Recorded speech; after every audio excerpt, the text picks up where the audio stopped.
In the eastern state of Odisha, where rivers meet stone and temples reach toward the sky, a dance was carved long before it was ever performed. Odissi is one of India's oldest classical dance forms, and its story begins not on stage, but in silence. Over 2,000 years ago, in the temple town of Puri, the cult of Jagannath, a form of Vishnu, grew into one of the most powerful devotional movements in India.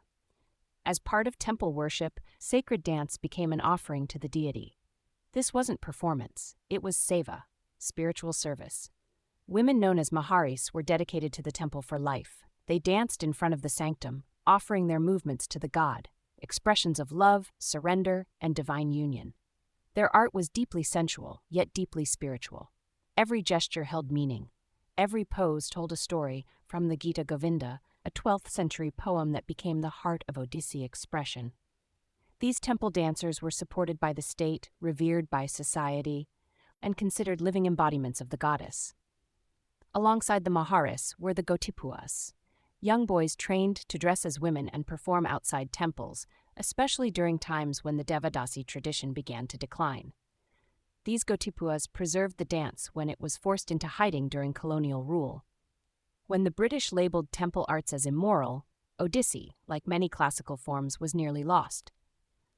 But it survived in secret, through rituals, folk traditions, and the memories of dancers. In the 20th century, a group of dedicated artists and scholars, including Kelucharan Mohapatra, Pankaj Charan Das, and others, pieced Odissi back together using temple sculptures, texts, and Gotipua traditions. What emerged was a reconstructed form, graceful, grounded, and unmistakably rooted in devotion.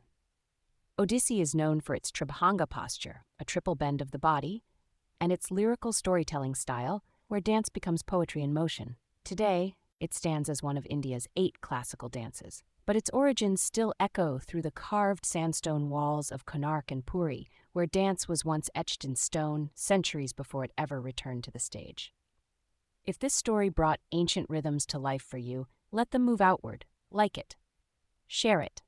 Subscribe for more real origin stories from the soul of Indian heritage. Next, we travel to Andhra's village theaters, where the dance once began with a prayer and ended with thunderous applause. The journey of Kuchipudi begins next.